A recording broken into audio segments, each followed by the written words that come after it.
So we follow a lot of people on Twitter. We love getting on there. And we saw this quote on Twitter from Ellen Barkin recently. And it really caught us and really made us think about love and how this fits into love. So here we go. Ellen Barkin, the famous actress, she says, fame will stunt your growth. The younger it hits, that's when growth stops. And why not? Everything comes to you. No need to develop life skills. So try to wait. Grow up a bit. Maybe become less susceptible to the bullshit that can end up defining you. So welcome to Love Intervention. I'm Orna Walters. And I'm Matthew Walters. And we are the founders of Creating Love on Purpose. So this little tweet that Matthew just read got us thinking, what's stunting your growth? We were having a conversation earlier about where we both had been sort of, I wouldn't say stunted, but stuck, or realized until we were unstuck that we actually were stuck. Sometimes after the fact. Right. So what's stunting your growth, particularly when it comes to love? Do you know what's stunting your growth? I know for myself personally, a lot of what stunted my growth was my drive in my career choice.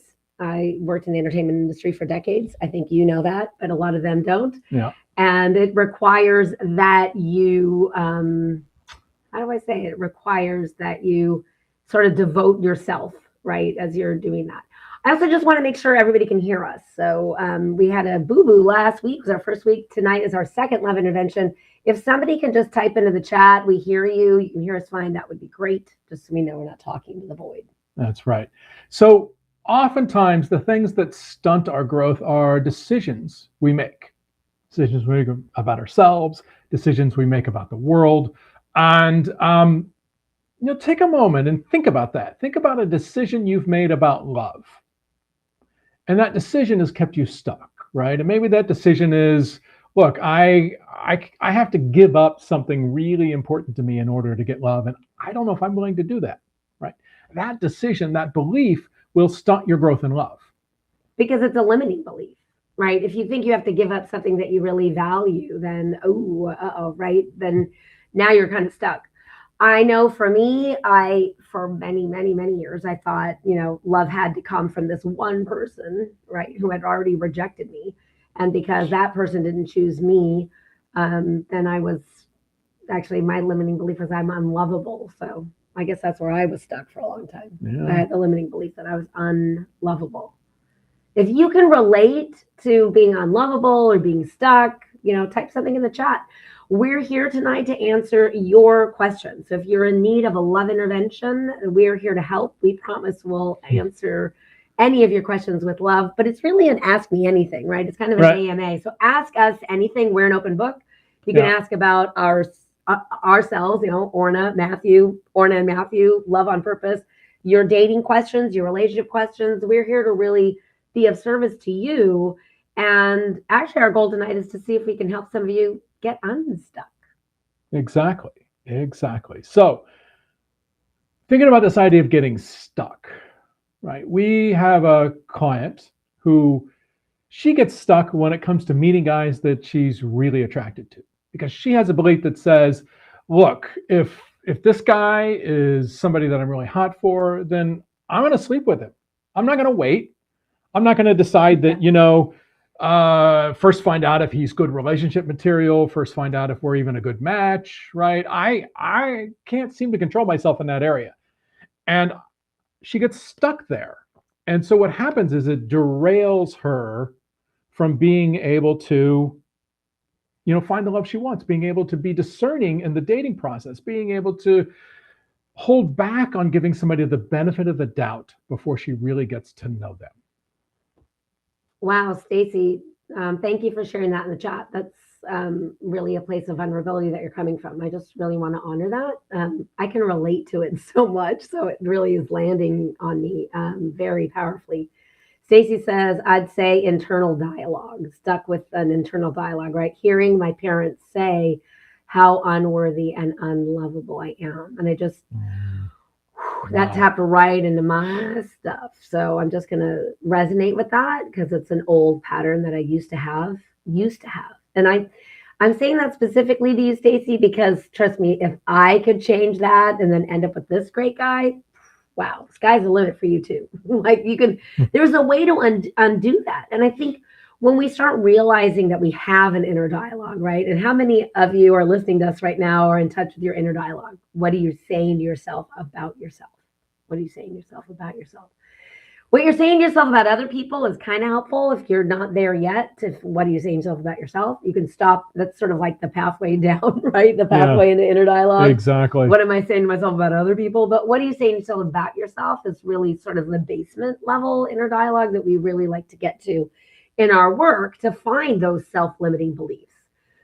So hearing you, reading that and reading those words off the page, right? Hearing your parents say how unworthy, unlovable. And, so much of our work with our clients is really undoing what we learned in our family of origin about love. And we're not down with parent bashing. Being a parent is the hardest job there is. We know that. And where you can sort of get in the driver's seat of your love life is realizing that you assigned meaning to all of those events when you were a little kid. So we can't change those plot points from the past, right? We don't have a time machine. We can't, zip you back there and change those events. Those events actually occurred. But the meanings that you assign to events when you were a kid, or even from last week, right? All of those things where our minds are meaning-making machines. You can always change the meaning that you assign to past events.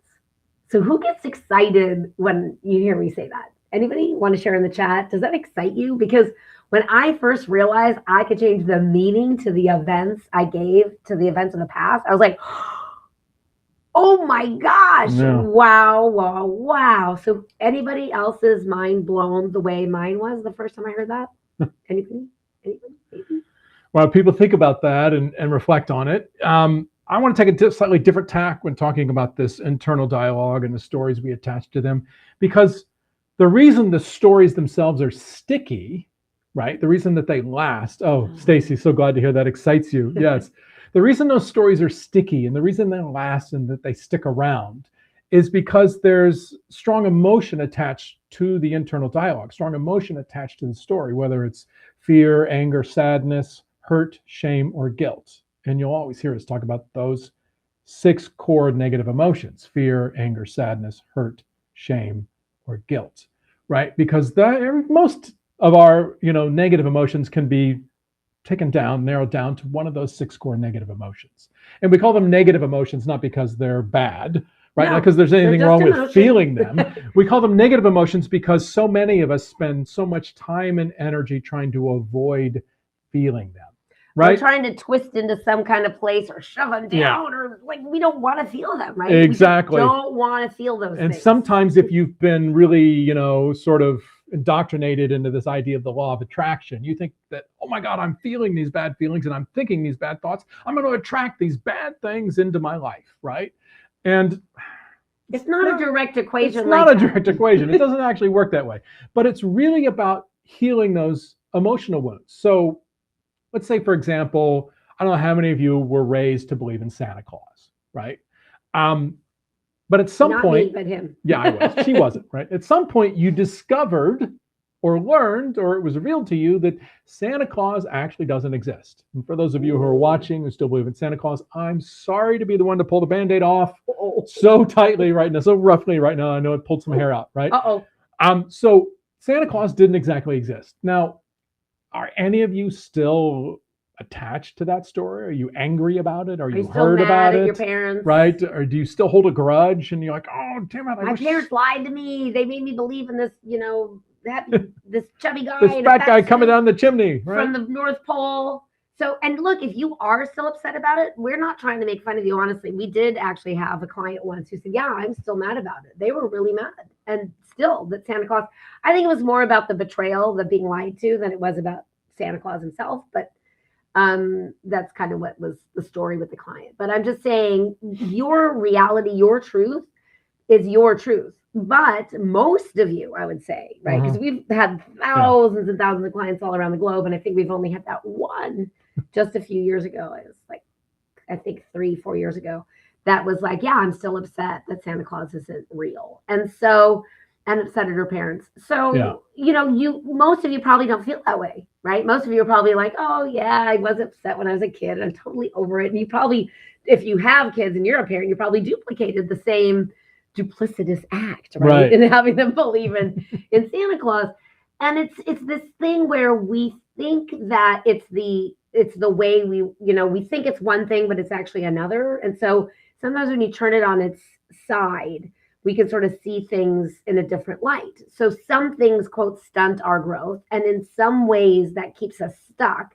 And most of the reason why we end up feeling stuck, like from a place we can't move from, is because we have these limiting beliefs about ourselves. What happens in our family of origin is we learn about love just like we learn about everything else in life, right? We learn to walk and talk, and we learn how the world works. And how the world works also sets in what you believe about love. So let me ask you all this question. Who here believes they have to be lucky? Who thinks they have to be lucky to have love? Who thinks, oh my gosh, look at Orna and Matthew. They're so lucky. They're so lucky they have each other. Like, Yeah. it's just magic. I mean, we know, right? Poof, Like, right? We just had the lucky stick that struck us. We drew that lucky stick. I slipped on a banana peel one day. I landed on this guy. We're happily ever after, blah, blah, blah. Maybe some of you know our story. No, that's not true. And so you're waiting to see what else we say about this. But I'm going to keep waiting to see somebody type something in the chat about, do you think you have to be lucky to have great love? Like I didn't want just any love. Like I was really specific. Like I didn't get married till after 40 for the first time. And I remember there we go. When I was 40. Oh, okay, we'll get there. Yeah. But here's the thing. When I was 40, I was set up on a date. And I was kind of at that place like, yeah, I'll go out with anybody. I got to meet a lot of people because I got to meet my guy. And I was on this date with a guy when I was 40, and he just couldn't get over the fact that I was never married. He must have said it half a dozen times. Like, you've never been married? You've never been married? You've never been married? I was just like, he was so like dumbstruck about it. And I thought, well, the getting married part, that's the easy part, right? It's the staying married part that was sort of tricky. And I thought to myself, I don't know if I want to do that like at all. And it wasn't until this guy came along. It wasn't until Matthew came along that I got like, whoa, I wasn't excited about the thought of getting married, but like in a vacuum, but getting married to Matthew, oh, that was something else I could get really excited about. Exactly. I like to hear that. Yeah, but it's this idea of what do we believe is true for us, right? So what you believe is true for you, right? What you believe is true is actually going to line up. And that does kind of go back to that law of attraction thing we were talking about. Mm-hmm. But we call these self-limiting beliefs because, Stacy, who we're talking to around this idea of what we learned from our parents and how it's still in that inner dialogue. And trust me, my mom has an accent, like, she's from another country. That's why I have an odd name, right? Orna is not your common American name here. And when I drilled down to my inner dialogue, first I hit, when I hit my mom's voice, I knew it was her voice because I could finally hear it with her accent. I was like, oh, that's not even what I'm saying to myself. That's her voice. That's her voice. So yeah. Back to this lucky thing, Steph comes in and says, sometimes I think that way. When I see good things with other people, they're so lucky, right? And I hear you, Steph. And when we're in that space, part of what we have to do is we have to sort of shift our focus away from what we lack to what we have, right? So many people talk about gratitude and how having an attitude of gratitude really helps your happiness, really helps you feel more happy. So it's about shifting that perspective. And I want to continue shifting perspectives. And as we're talking, I just want to say this is Love Intervention, and we're here to intervene in all your relationship disasters. So if you have any questions, feel free to type them in the chat, and we'll do our best to get to all the questions that we have that people send us. So I want to come back and hold on a second. I'm going to say one thing. Okay. Because if you're a disaster, we're here to make you a master. Oh, there you go. That's great. So we want to take you from being a disaster. If you think you're a disaster in love, or you think you're just struggling a bit, whatever it is, however you see yourself, we want to help you out here so you become a master of love. Because a master of love knows how to create love on purpose. That's right. So this whole idea of turning things on their head a little bit so you can get a different perspective. Let's go back to Santa Claus. And all of you who were raised with Santa Claus, and you think back to that little kid who believed in Santa Claus, and then he didn't or she didn't, right? And then you're like, oh wow. You can look back on that and you can laugh to yourself, right? You can sort of laugh about it, say, isn't that funny? Isn't that funny? I used to believe that, and right, all the things you used to do, and how excited you would get, and oh my God, you make cookies, and if the cookies were eaten, you'd just like, oh, you'd be so excited you almost pee your pants, right? Here. I mean, Santa was here, Santa was here, right? And now you look back, drink some of the milk. exactly, and now you look back and you're like, oh man, that's hilarious that I used to be that way. What if you could look at these deeper stories, these deeper wounds, and you could kind of have the same perspective? So, Stacy, for example, what if you could look back on your parents and how they used to talk to you and the things they used to say, how they were not very helpful, right? And they left you feeling unworthy and unlovable. What if you could just sort of laugh about it and go, I can't believe I used to believe what those people would say. I can't believe I would believe what those people would say. How would that shift? What would change? Right? What would change about how you move through your day-to-day life, right? If suddenly you took the power of their words and just decided that they were ridiculous, that just as ridiculous as believing in Santa Claus, that this chubby guy finds his way through everybody's chimney. All around the world. All billions around the world of people. on one night. On a sleigh pulled by reindeer. I mean, it's kind of a preposterous story. And does he only go to Christians' houses? Or what about all the Hindus and Muslims and Buddhists? Or Jews. He doesn't come. Jews or people practicing Santeria. I mean, does he not go to their houses? He doesn't. Oh my gosh. So who is this guy? I just want to honor that Stacy says, nope, I don't think luck has anything to do with it. We love that. I like that you don't think it has to do with luck. There's something very interesting about that. Yeah. So I love that. And I'm just going to say, look, this love intervention is really an AMA. It's an Ask Me Anything and Ask Us Anything. So we're here to help you out. Please feel free to type your questions in the chat. We're going to move on to answering your questions about dating, mating, and relating. Once again, if you are catching us on YouTube, please click that little bell to subscribe so you'll be notified the next time we do a love intervention. Or if you're watching through our Facebook page, you can click like or comment. You can also share if you like. But if you haven't liked our Facebook page, it's really easy, facebook.com/Orna and Matthew. And you can find us there on our Facebook page. We're live right now. We'd love to see a thumbs up, a likey, comment, something.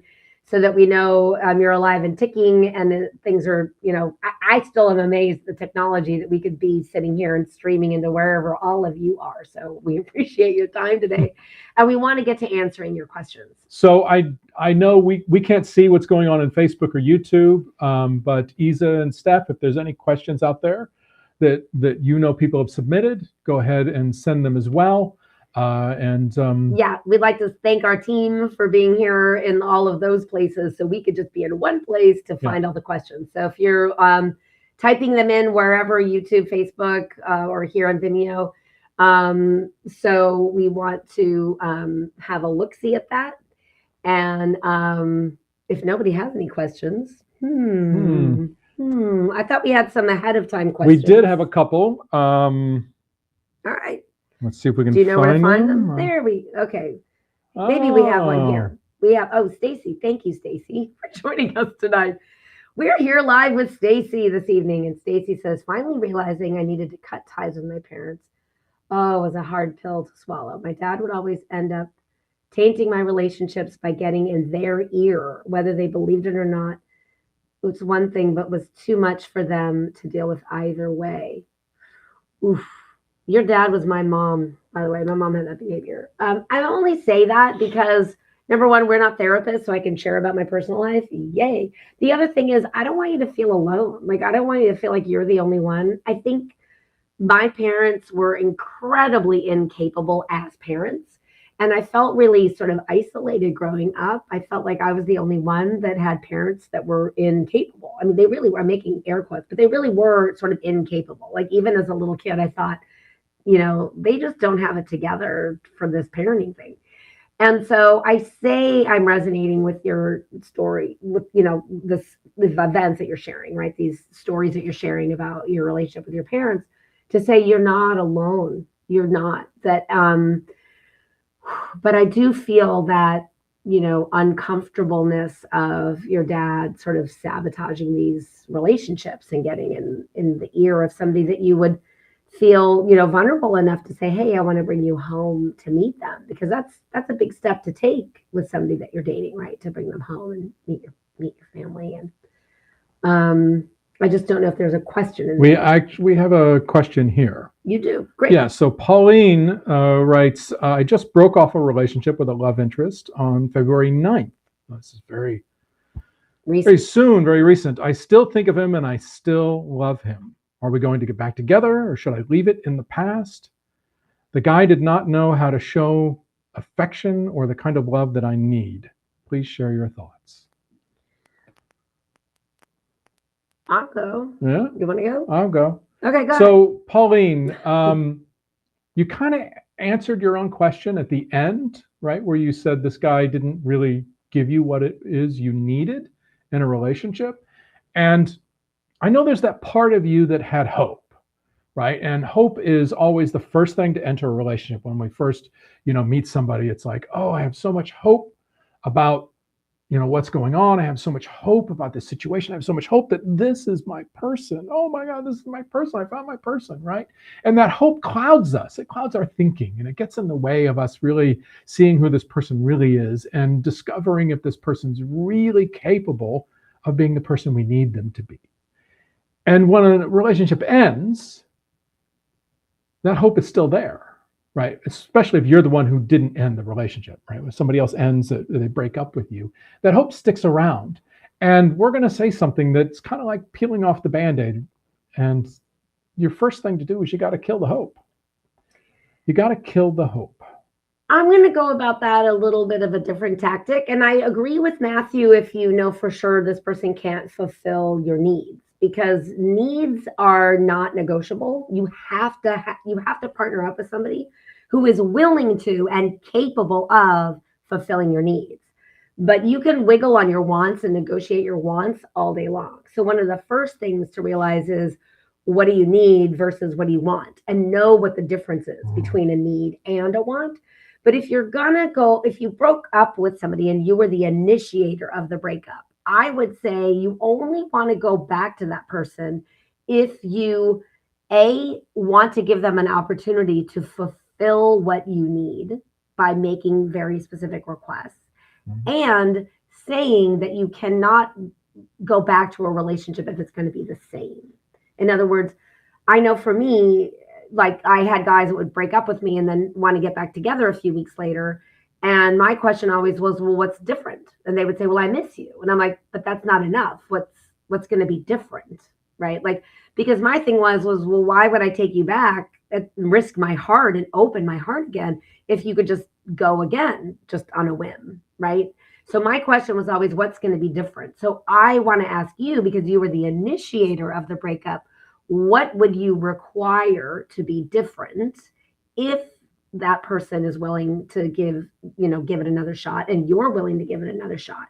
What would you require? What would be different? What are your requirements? Something that we say a lot is something we may have even said at last Love Intervention. I don't know, but I'm going to say it again, is this. Everybody, every single person you meet, and every one of you listening to my voice right now, whether you consciously know it or not, you're fighting for love on your terms. And so my question for you specifically, Pauline, but everybody else listening, do you know what your terms are? Do you know what your terms are? Because you're fighting for some terms. You are, I promise you that you're fighting for terms, whether you're consciously aware of it or not. There's something that you need fulfilled, and to have that fulfilling part of a dynamic with another person in an intimate romantic relationship. And so do you know what your terms are? And so that's kind of where I'm asking you, Pauline, to sort of dig a little deeper inside to say, well, if you're going to take this person back just because you miss them or you have this feeling of love, right? You say, I still love him, right? Because love in the emotion space is temporary, right? In that sense, because all of our emotions are temporary, every single one of them: happiness, bliss, desire, hurt, shame, guilt, fear, whatever feeling, body sensation that you have. Your emotional life is an ebb and a flow, and it comes and it goes, and we're complex as human beings. You can even feel more than one thing at a time. And so those feelings are constantly ever changing. It's like a changing landscape. It's like a sky full of clouds, right? Or a clear sky. Like the sky is constantly changing and it's never the same, right? And that's kind of the way our emotional life is. And so when people say, well, should I give this person another chance? I love them. I'm always wondering, because like choosing a life partner based solely on a feeling, you're going to be in trouble. You're going to be in trouble because the feeling doesn't last. I mean, I love Matthew with every fiber of my being, but I promise you that I have been so angry at him that I've seen red. Right. But the love and the anger may not go together in that moment, but my love for him grows deeper and deeper and deeper. Not just every year we're together, but every day we're together, every hour we're together, because we have a process of coming together when there's, a miscommunication or a conflict or, oh my God, a fight or whatever you want to call it. Right. We have a practice of repairing and reconnecting. And so our love grows deeper over time. And there's this myth about love that you're going to find some mythical, magical person that you never have any conflict with. So maybe you had some conflicts and that prompted you to go through a breakup. I don't know. You're not, sharing anything in the chat right this minute. So I'm not sure what, if you're on with us right now, you're going to listen to the recording. But I just want to say, know what your terms are. Know what needs to be different. Know what it is that you're going to require from this person if you're going to give it a second chance. And giving a second chance is fine. And if you're not going to give it a second chance and you're like, nope, I don't think that person's capable. I've asked before in the past, wasn't able to deliver what I need, then I would go to that advice that Matthew gave you. I would actually add this to what Orna's saying. So we had a client who was dating this guy who was separated but not divorced. So he wasn't fully emotionally available, but he liked the emotional intimacy of being with her. They got along. They had a great time. They laughed together. There was a lot of connection there. And so she kind of let it continue on and on and on until eventually she realized it really wasn't ever going anywhere. So she ended it. And then about 2 months later, he reaches out to her. He says, hey, I found your sunglasses, right? How you doing? Right? Do you want them? And it was like a $20 pair of sunglasses. It wasn't like, a $300 pair of, sunglasses. It was a $20 pair of cheap sunglasses. And she asked us, she goes, so should I put them back in the rotation? Should I give them another chance? And we just said, well, what's different? Right? I mean, this guy, he kind of made a lame way of checking to see if you're still on the line. He didn't come back and say, wow, Amy, I've been thinking about you. And I think I screwed up big time because you're amazing. And I want to be with you. I want to be with you. I don't know where it's going yet, but I know I want to be with you. And I want to know, what can I do to make it up to you? What can I do to make it different this time so that, this actually goes somewhere, right? That's the kind of guy you go, oh, wow, I think I might want to take this guy back, right? Because he's showing that he really wants to be with you. It's right? like, oh my gosh, you're still on the market. This is my lucky day. I'm going to go buy a lottery ticket because, oh my gosh, I thought for sure somebody would have scooped you up, but I would like to scoop you up now. I'm so sorry that I bailed on us and whatever. So, an apology and an amends and a repair and would you give me a second chance? So Pauline, if this guy is doing that, right, if he's still texting you or reaching out to you or communicating with you, indicating that he still wants a relationship, right, you might go, okay, so what'll be different? How will it be different? This is what I need, what I didn't feel like I was getting, like Orna said, ask for what you need. How can, if we continue this relationship, how could it be different? How could it be better? Okay, we're going to move on to another question. So, Pauline, I hope that helped you.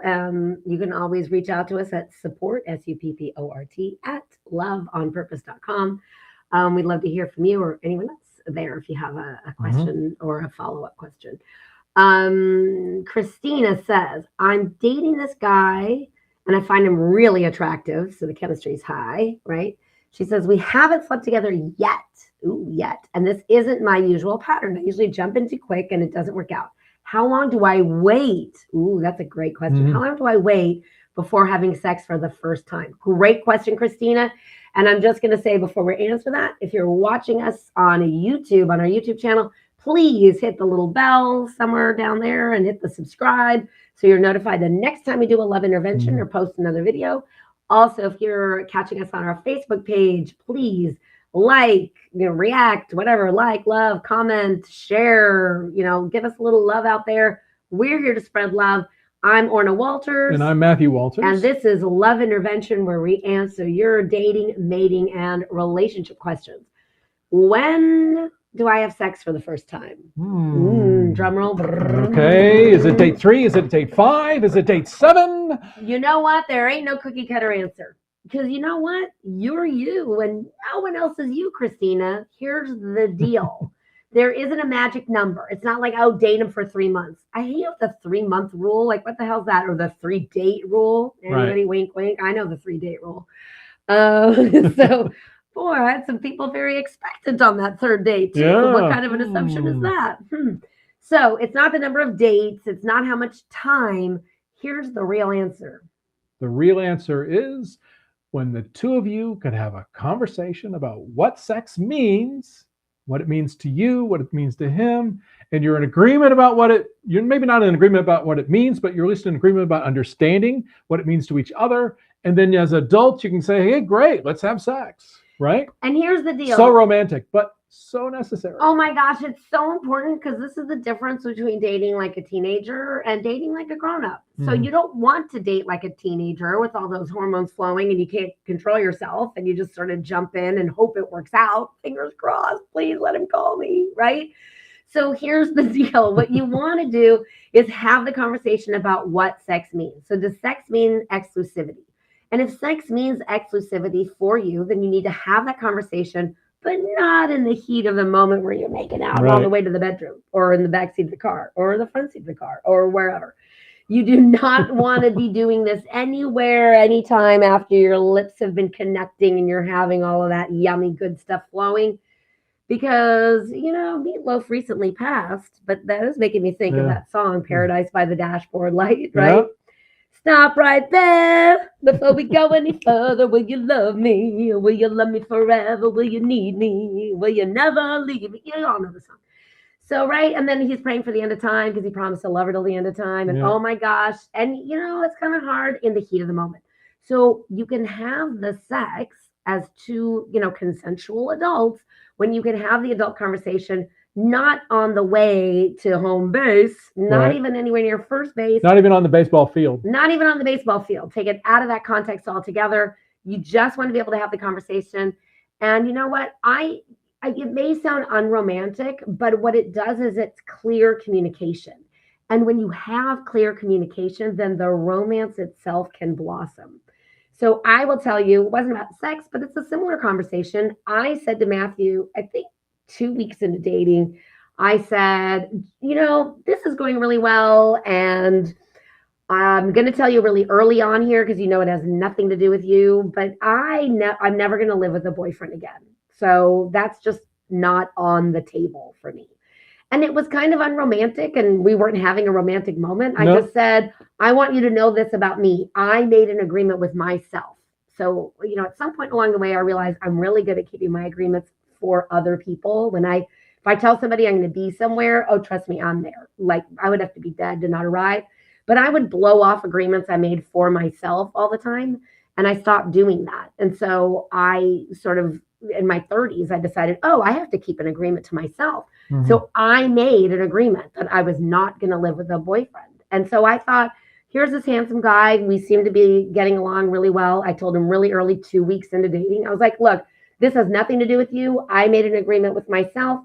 I'm never living with a boyfriend. And he was like, oh, okay, check. I'll keep that in mind. Exactly. So, you know what I mean? So at least I knew where I stood. At least I wasn't going to go say, hey, what do you think about moving in together before we were actually engaged? And, once we got engaged, a couple months passed, then we moved in together. Yeah. So because we knew we were up leveling the relationship, right? Right, exactly. And it wasn't just, let's live together. So what we want to say is, if sex doesn't mean exclusivity, right? Like, if you're looking for a committed lifelong partner, like a soulmate relationship, then you do want to put off the sex and exclusivity. And there are good reasons to do that. And we can give you a lot of those another time.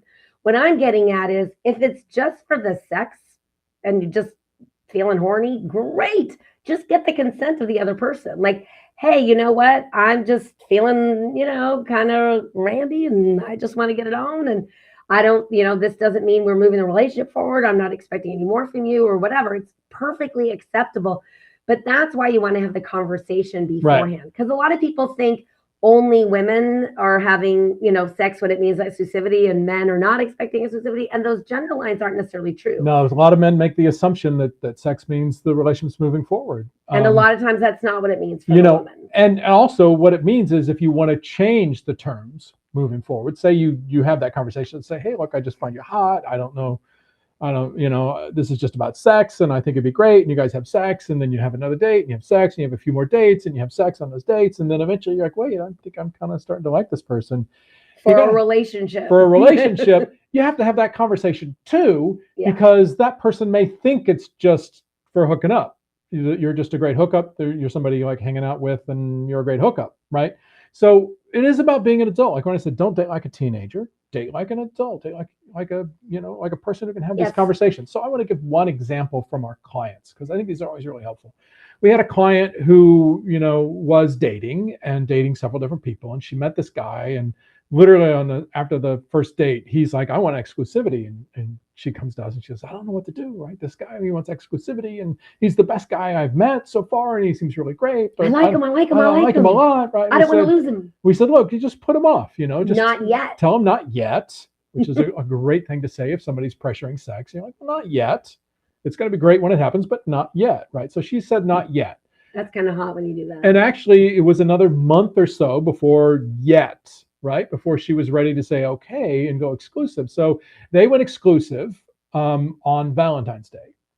And the next day we get an email with a picture of the two of them in the booth at the restaurant. Yeah, with these two big smiles on their faces. Yeah. And she says, like the Cheshire Cat. Right. She says, we couldn't even wait until dinner. Right. And it was so cute, right? It was so cute to see this because, it was still hot and romantic, even though they had all these conversations about when to have sex and what it means and all that kind of stuff. It was still great when it happened. It was actually probably better when it happened because now they were emotionally connected before they got physically connected. And for a lot of people, that really makes sex a lot better. So just think about that. All right. I'm going to skip around here a bit. Carrie Ann asks, I connected with this guy on Bumble while on an extended trip. We really hit it off and spent a lot of time together. Now that I'm back home, we talk constantly on the phone. He's asked me to go on a trip with him, and I'm worried I'm getting too attached to a man who doesn't live in my city. How do I know if he's worth my time and effort?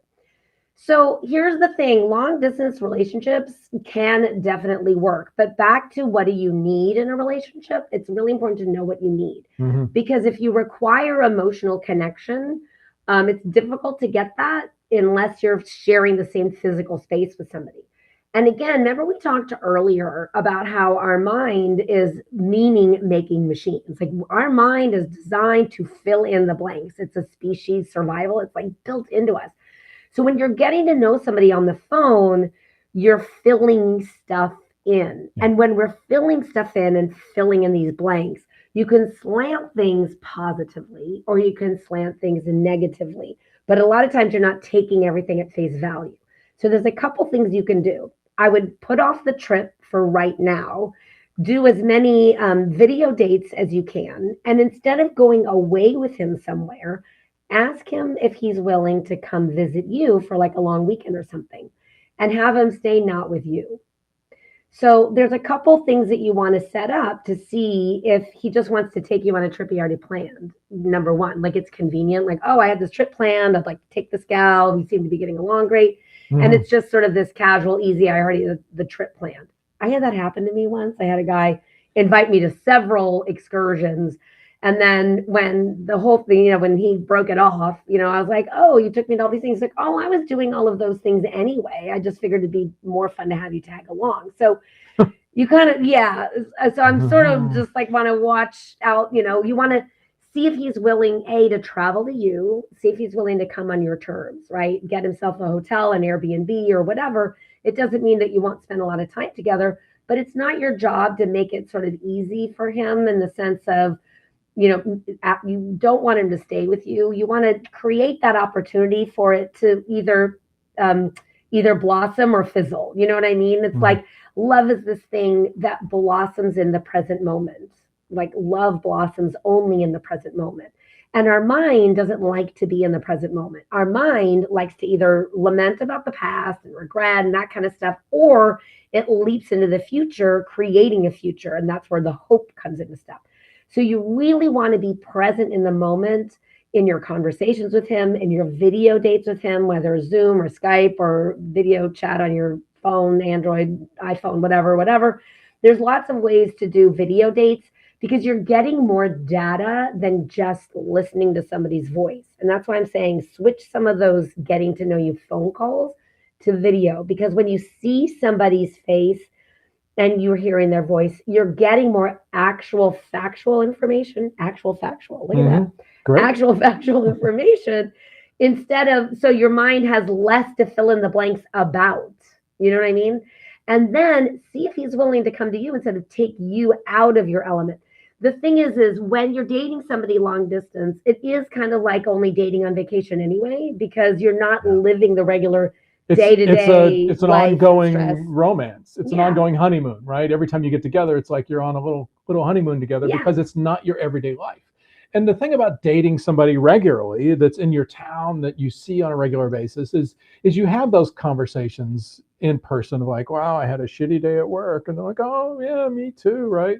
And you sort of start to see people's routines and you start to see the day-to-day stuff, because when you're in a relationship, that's the stuff that's going to be the most part of your relationship, right? It's the day-to-day, mundane, whatever. It's not going to be the great, fantastic trip. It's not going to be the, exciting, romantic dinner. It's going to be just, yeah, it just might lunch. Just be, or just, Netflix and chill, right? Yeah, Netflix and chill. So, do we still say that? I don't know. I don't know. We're old. So that's the thing about, long distance. That is the challenge of the long distance relationship. But they can work. Yeah. You just, like, your question is, how do I know if he's worth my time and effort? And the thing is you don't know. And that's why you don't want to just whisk off on a trip into La La Land with him. See if he'll come visit you where you live. See if he'll come and check out where, see if he'll make it something just for you. Because, again, I don't know if this was something he had planned, he wanted to take you to. So I think we sort of covered that. I hope you feel good about our answer, Carrie Ann. You can always follow up with us. And remember, if you're listening to us on YouTube, please subscribe by hitting the bell. You'll be notified of our next love intervention or any other videos we post here. Also, if you're watching from our Facebook page, give us a like, give us a little love, give us a comment, give us a share. We just want to, connect with you there. And if you haven't connected with us there and you're here from a registration page we sent you, go to our YouTube channel, go to our Facebook page and give us a little love there. So, we got another question here from Jackie. So Jackie says, the man I'm dating never asked me anything about me. He's comfortable talking about himself, and I do find him interesting, but I'd like him to be curious about me. Does the fact that he doesn't ask me mean he isn't interested in me? This is a great question. So it's interesting. You started the last one. I did? I thought so. No, you did. It was the long distance one. Oh, you're right. You want arm wrestle?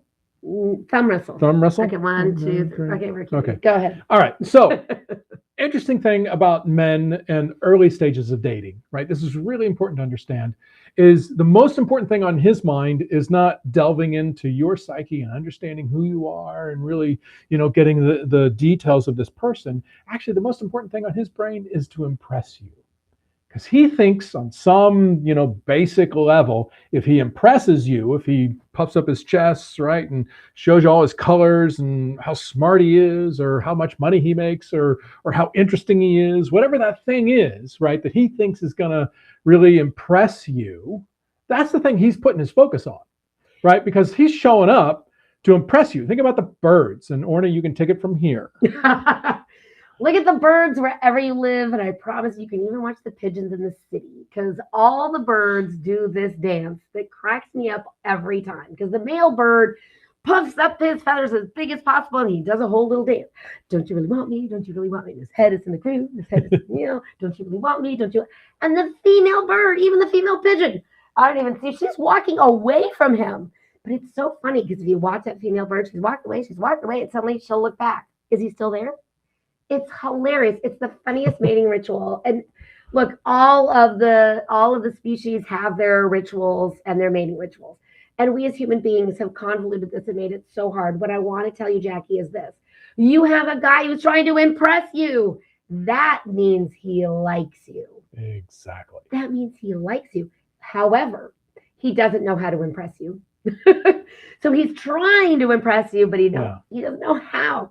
So that's a really easy fix because all you need to do is let him know how to impress you. And how you let him know how to impress you is you let him know what he can do for you. So I've been dating Matthew, I want to say 6-7 weeks. Something like that. Something like that. Early a little over on. a month. This was many years ago. And I have a platonic friend named Bill. Bill and I have been friends for a very long time. And he called me and wanted to spend the afternoon together to go clothes shopping. He's like, hey, I need new clothes. Come dress me. I was like, ooh, live doll, right? So we went shopping for the day. And for all the years that I've known Bill, and this is something I knew I liked and I knew Matthew wasn't doing, but it highlighted it for me being out for the day shopping for clothes with my friend Bill. Because every time I got to Bill's car, he opened the car door and closed it for me. And I love that. And I felt it's like tucking someone into bed, except for tucking them into the car. It's like a safe, like, oh, I hope you're safe and tucking you in. And I just like that. And it just makes me feel like cared for and it's thoughtful and chivalrous. And I like that. And there isn't anything that says, oh my gosh, I don't stick up for women's rights. I do. I'm the CEO of our business, by the way. But I just like it. I like it when the guy I'm dating opens a car door. And I'd been dating this guy for a few weeks. And I knew he wasn't opening my car door, but I thought, it's not that big a deal. So that evening after shopping with Bill, I didn't say to Matthew when we were walking to the car, hey, my friend Bill opened the car door every time we got to the car door. How come you don't do that? That's not what I said. Nope. Why didn't you tell him what I said? What she said to me was she said, I just spent the day with my friend Bill shopping, and I noticed that every time we got to the car, he opened the car door for me. I didn't say any of that. You did, actually. And then she said, I feel really cherished when a man opens the car door for me. Would you make an effort to open the car door? Right? Now, this is a great moment, right? This is a great moment in our relationship because there's a lot of things that could have happened. I could have gotten defensive and like, what do you mean? I don't have to open your car door, right? Aren't you a woman? Can't you open your own damn car door, right? I could have said that, right? I could have been like, oh, car door, I guess, sure, whatever, right? And then never made any effort to open her car door, right? But what I said was, oh, you like that? Okay, well, I think I can do that, right? Now, see, so many women that we talk to have this idea that they want a man who's chivalrous, and they've defined chivalry by certain actions a man takes. Mm-hmm. Does he open your car door? Because if he doesn't, he's not chivalrous. Does he let you walk ahead? Does he walk on the outside of the Does he do these sidewalk? things? So a lot of these things that women quote unquote expect that are chivalrous are things that are really kind of outdated in terms of how people are expected to behave these days. Because let me tell you, where I was raised, you didn't open a woman's car door, right? It just wasn't something anybody did. It would have been weird if you went and opened this woman's car door for her. In fact, after I got into the habit of opening the car door, we were visiting my hometown and we were getting into the car with my brother and my sister-in-law. Right? I'm just going to say you can't make this stuff up. And honest to God, this happens. Right. So before I went to get Orna's car door, I went to get my sister-in-law's car door. I started to open it and she goes, I can get my own car door, and slapped my hands away. Right. She was offended that I tried to open her car door. So what I want you to understand is men are confused as hell. They don't know what they're supposed to do, what they're not supposed to do. So most men don't do anything, especially if they're nice guys. I'm like, I don't know. Let me see if she'll split the check. Right? Yeah, maybe she'll split the check. Is that what's supposed to happen? I don't want to offend her by assuming I'm going to pay for the dinner. That she can't pay. That she can't pay. Oh my God, right? Or should I open a car door? I mean, she's a woman. She's capable of opening a car door. Will I offend her by opening the car door? Right? And so they just go, they just shut down and they don't even think about these things. However, a man who likes you, right? A man who wants to be in a relationship with you, or at least thinks he does. He's not sure yet, right? But just wants to know more, likes you, finds you attractive, wants to impress you.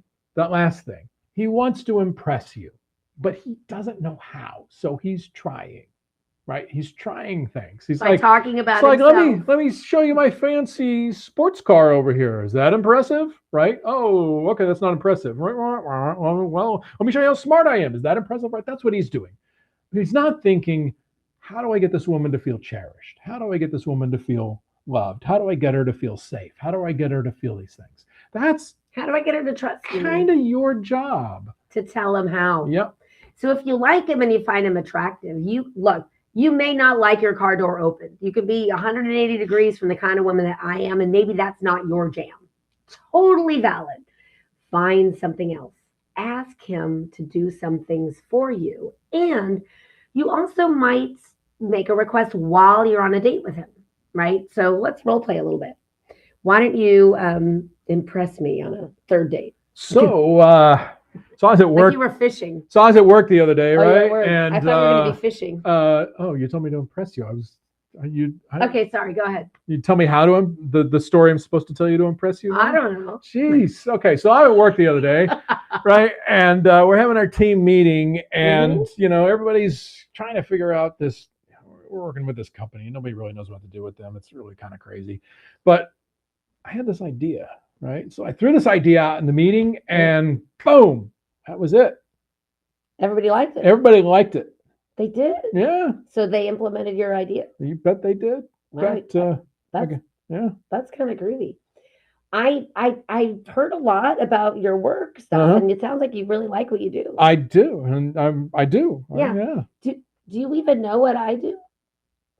Are you a lawyer? No, wait. You're a doctor. Oh shit! I am so sorry. I have just been talking about myself, haven't I? I mean, a little bit. And look, I just want to say, like, I've really liked getting to know you, and I really like it when I'm dating somebody that they at least are a little bit curious about me. Oh. Yeah. Oh, I can totally do that. So, how about this? We go backward to the beginning. Hi. Oh, I like that. Can you make that sound again? Right, that's our rewind. Right, so we go back, and, and I'm like, hey, so Orna is so great. I mean, this is a great time. I realize I don't even know what you do. I'd love to find out more about you and what you're really passionate about. Well, right now I do have. I'm still like increasing my education. So I have a master's in education, but I'm on my way to getting my doctorate. So when you said doctor, I thought that was funny. And I thought maybe I did tell you I was getting my doctorate and you got confused thinking I was a doctor. So being a doctor in education would mean I would have the letters PhD after my name. Wow. And I hope to have that happen in the next couple months. That's pretty awesome. I'm going to finish. That's a lot of work. PhD. Yeah. So basically what I currently do, but the PhD will help me advance my career, is I'm the special ed coordinator at the high school, right up the street here. Wow. And so it took me a long time. Like I've been gathering I had to get my master's to have the position that I have now. And I had but to me, it was really important. Like my mentor is the principal at the school and we get along really well. And she told me after I got my master's, she didn't even miss a beat. She was like, okay, now go get your doctorate. And I was like, okay, so here I am. Awesome. So, see, right? She redirected. Suddenly, it's a whole different conversation. So, make a request. Requests are awesome. Are we ready to move on to another question? Sure. Okay. Okay, I think it's gonna be maybe it'll be our last one. But while you're reading that one, just give me 1 second. I just want to remind them. We only got like 5 minutes left. Okay. Yeah. So, hi, this is Love Intervention. Thank you for joining us. I'm Orna Walters. I'm Matthew Walters. And we're going to be here in 2 weeks. I'll tell you again. But remember, we are every other Tuesday answering your dating, mating, and relating questions. If you're watching us on YouTube, click that little bell, subscribe to our channel. If you're on Facebook, or if you didn't know we had a Facebook page, we do, facebook.com/Orna and Matthew. And you can like our page. You can follow us there. You can like, comment, share this post that you're watching right now. You can share this live and spread the word because we'll be here every other Tuesday answering your questions. Okay. Let's see if we're going to do a quick one here. So, hi, Orna and Matthew. Is this Eliza? This is Eliza. I've been dating for almost 5 years now, and I believe I have known him enough now. But there are times when I don't get how he treats me. Sometimes he's okay to me and sometimes not. I don't understand, but we've been dating for so long. Okay, I'm not completely sure I get the question, but I think you're trying to suss out whether this is a guy that I you want to think, continue. yeah, because I think the question is, do I stay or go? You didn't Yeah. ask that. So if it sounds like you're live with us right now, is the question, should I stay or should I go now? Here's the thing. Because I know it's going to take a minute. I think it's a, do I stay or do I go? Mm-hmm. So here's the thing, when you say at times I don't get how he treats me, because ultimately we teach people how to treat us, right? We teach people how to treat us. So here's how that works. When somebody doesn't treat you well, that is an opportunity to speak up and make a request or simply share how you feel. So we all have our bad moments, right? And maybe you just had some bad moments. I mean, I love my husband, but oh my gosh, don't ask him anything. It's certainly not about work because we work together too and we're married. Don't do that until after a full breakfast and a couple cups of tea. I just don't. And I I like my know that if mornings I quiet. do, I might get a little grumpiness. And if he's a little moody, a little grumpy, a little crunchy, as we call it in our house, right? I will say something about it, right? I will say something like, what will I say? I would say something like, I feel sad, I feel hurt, something like that, right? Oh, I feel hurt. I was super excited to share this with you, and it sounds like you're not really ready to have a conversation about it yet. Yeah. And the minute I speak my truth and say how I feel, number one thing is I feel better. I feel better. So I'm not holding on to that thing anymore, right? Because a lot of people, it's kind of a strategy that we have around relationships. A lot of people keep score, right? Or a lot of people don't bring something up that's little because we're told this ridiculous myth. We told this lie, like don't rock the boat or pick your battles. That's another one. I hate that one. Pick your battles really bothers me in the context of a romantic relationship because I'm not at war with my husband. I don't have to pick my battles. If something bothers me, I don't have to wait until it bothers me on a level 10. I can just say, oh, you know what? I felt hurt. I was super excited to share that with you. And it sounds like you're not really paying attention. You don't want to hear about me right now. Are you involved in something else? Can I tell you later? I have this thing I want to tell you I'm super excited about. And then we have a chance to like open the gateway, right? So I get to share how I feel. And then guess what? Matthew will then share how he feels. And this is what we call the magic of intimacy. Because when you just share how you feel, right? And if you listen and you can go back, because this is going to be live, you can have the recording. So you can go back and hear how I phrased that sentence. Because I didn't really talk about what Matthew did. I just said that I felt hurt and that I was excited to share something. And when you have the ability to be authentic, it's like giving somebody an invitation to your little authenticity party. And when that person accepts your invitation, so authenticity has a high vibration. So I'm coming from this high vibration of authenticity.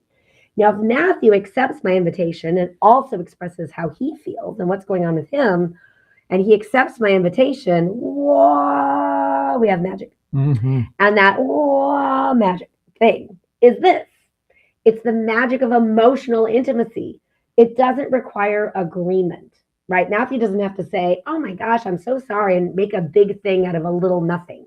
He could just be like, oh my gosh, I'm in the middle of this thing. I'm sorry. I do want to hear about the thing you're excited about. Or he has a choice to say, oh, I'm sorry. I certainly didn't mean to be crunchy. You know, I'm sorry that you feel hurt. I'm in the middle of this thing and I wanted to get it done before I have to do the next thing or whatever. Right?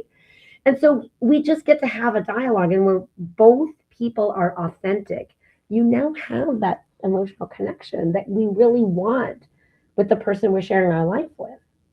And so there's two choices around this. Do I stay or do I go? Right? The sort of do I stay or do I go option. You mind if I jump in? I got a quick way to think about this. And Okay. actually, we find out it's from Anna, right? Anna says, anyway, my question is, how long should you date before you decide to get married? This is sort of a follow-up to what she asked us, right?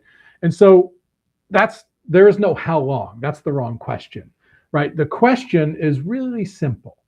You're ready to get married when you look at that other person and you go, yeah, I'm ready to take you as is. I get there's these things I don't like, and I am ready that if those things never change, right? If you're like this for the rest of our lives together, I'm good. I'm good with that. I don't need anything to change. However, if you're like, well, I want to spend the rest of my life with you, but I need this and this and this, and I'm not getting this and that, and I don't like that, right? Then you've got to start making requests and see if this person can adjust. And if they can adjust, then once again, can you accept them as is, or are you like, nope, this is not acceptable? Yes. And if anybody who's listening to this, Anna included, but if anybody wants to know more about should I stay, should I go, you definitely want to educate yourself on the 5 stages of relationships. So we have a little handout about that. It's like a little special report, a little ebook, whatever. We have this little thing to give you about the 5 stages of relationship. Just go ahead and put a little note somewhere that you want it, or send us an email, support@loveonpurpose.com, or go to our website and use the contact us form and say, hey, send me the 5 stages thing, something. We'll know. If you put 5 stages, we'll know. It's the 5 stages of relationship, because the 5th stage of relationship isn't about time. Well, the 5 stages. The 4th stage is the commitment stage. Right. And it takes time to get there, but there isn't a prescription amount of time. So it's not how long you've been dating somebody to know whether to stay or go, or whether you're in it to win it with them. It's really, are they meeting your needs most of the time? And the reason why I say most of the time is there is not a person on the planet that is going to be able to meet your needs 365, 24/7. That's a fantasy, and it doesn't actually exist. So what Matthew is saying is, can you take the person as is? Meaning, is your life better with them? Because whatever comes between us, whatever challenges we face, whenever I think, oh my gosh, there's so much, like Matthew staying this brand new couch. Well, whatever. I'd rather have Matthew than the couch. You know what I mean? Like the couch, I can get another one. I can fix it. We can hire a cleaner. However, whatever. If you said, boy, that couch, and you're out of here, then you got to know that, right? You got to know that right away. So we want to thank everyone who has given us your questions and given an opportunity for everybody listening to discover more about how they can continue to love on purpose and how they can create soul-satisfying, long-lasting love. This has been Love Intervention. As we said, if you're on Facebook, give us a like, give us a share, tag your friends. If you're on YouTube, subscribe by clicking that little bell, and you'll get notifications about when we go live again. And we'll be back here 2 weeks, right? March 29th at the same time, 5 p.m. Pacific and 8 p.m. Eastern. So thank you so much. And I also just want to give a shout out to our team. They put a lot of effort and time into this. So thank you, everybody on our team, to make this live stream work. And we really appreciate you. And of course, we appreciate you, those of you who have been putting in your questions and listening to us tonight. We look forward to serving you and spreading love in 2 weeks right here. Thank you so much. Have a great night.